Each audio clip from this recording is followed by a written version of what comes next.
สวัสดีครับพวกก็ช่องเออีกแล้วนะครับวันนี้มาชวน DIY ครับนะเป็นที่ใส่กระดาษทิชชู่อเนกประสงค์นะครับนะทำง่ายๆครับนะตามผมไปเลยครับ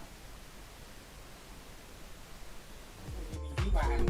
ของเครื่องปรุงกระตุกกระติกนะนิดๆหน่อยๆนะครับเบาๆนะเราไปชมวิธีการทำเลยขั้นตอนแรกเราก็ต้องมาออกแบบมันก่อนนะครับผมจะออกแบบให้เป็นไม้ประมาณนี้ละกัน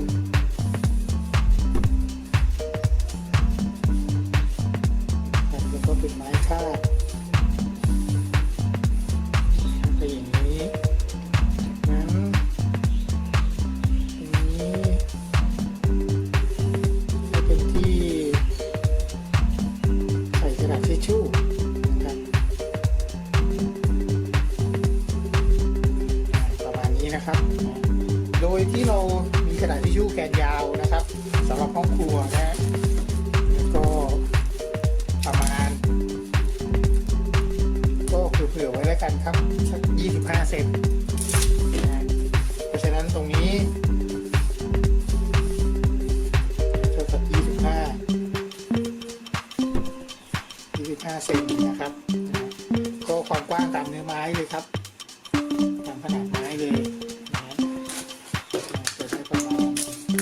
กว้างมัน8.9 เซน8.5 เซน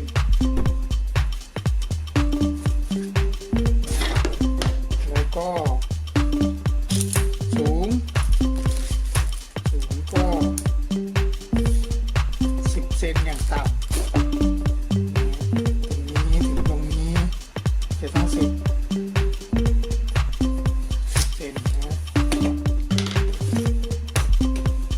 อันนี้เรามาดูไม้กันเลยนะครับ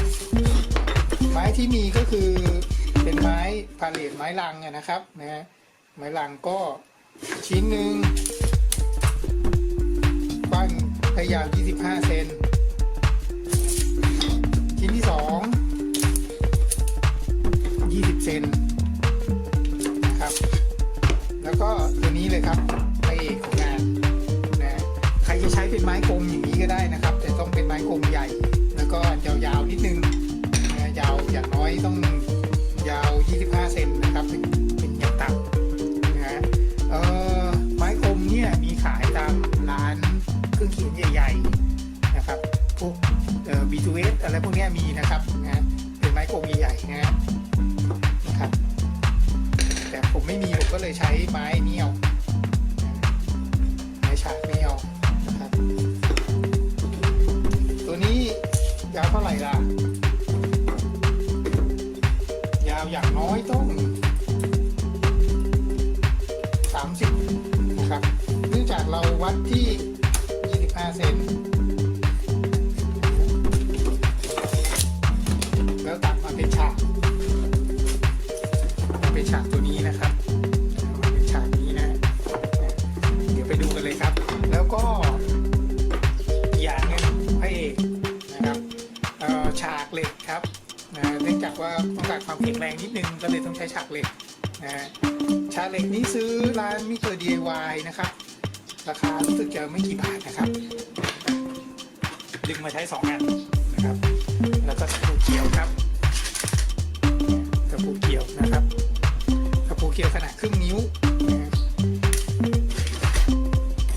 แล้วก็พระเอกของเรากาวร้อนครับก่อนอื่นเนี่ยเอาไม้ไปเก็บเสี้ยนก่อนนะครับด้วยกระดาษทรายขัดอะไรพวกนี้นะครับขัดให้เรียบนะครับผมใช้เครื่องทุนแรงนิดนึงนะครับใช้ที่ขัดที่ขัดกระดาษทราย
เลยครับน่าจะได้ประมาณนี้ครับประมาณนี้ครับตอนนี้มาเข้าฉากเลยครับ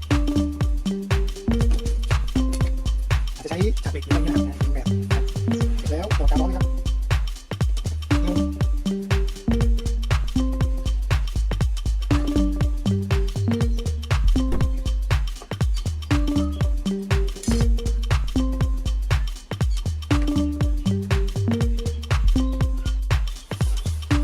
แล้วนะครับเราไปเจาะรูนะครับเจาะรูใส่สลักนะครับกันหล่นนะครับกันไอ้ม้วนกระดาษทิชชู่หล่นนะฮะอีกรูหนึ่งนะครับพอกาวแห้งแล้วนะครับ เราก็ทำไม้ตัวนี้ไม้เสียบตัวนี้นะครับไว้ล็อกกระดาษทิชชู่นะฮะให้มันเวลารูดแล้วมันจะได้ไม่ร่วงนะครับ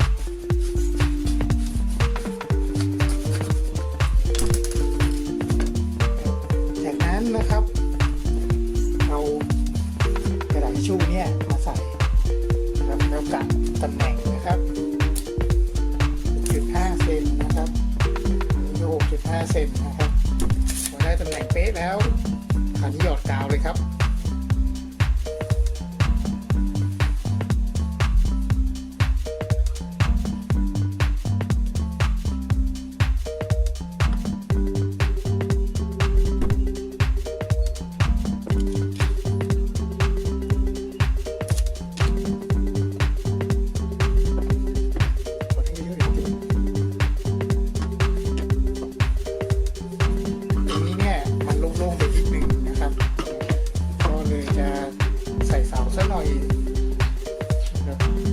ไว้กันตกอาจจะร้อยด้วยเชือกหรืออะไรนะครับเก๋ๆนะครับไว้กันตกนะครับก็ใส่เสาสูงสัก7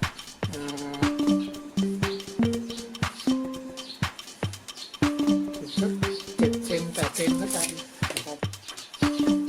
ประมาณนี้นะเดี๋ยวเราไป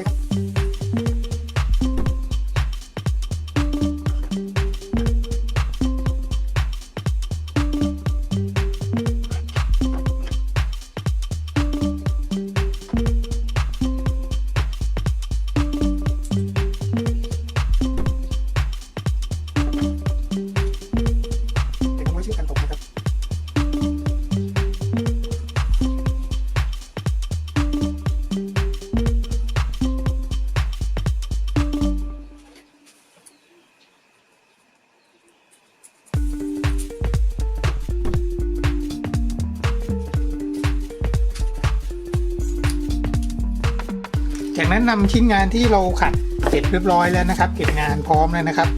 เอามาทาแชลกอีกทีนะครับแชลกก็ใช้เป็นเบอร์ 8ครับเพื่อที่จะให้มันเคลือบเนี่ยครับมันจะเคลือบอย่างนี้นะครับนะทาแล้วเนื้อไม้จะไม่เป็นเสี้ยนครับ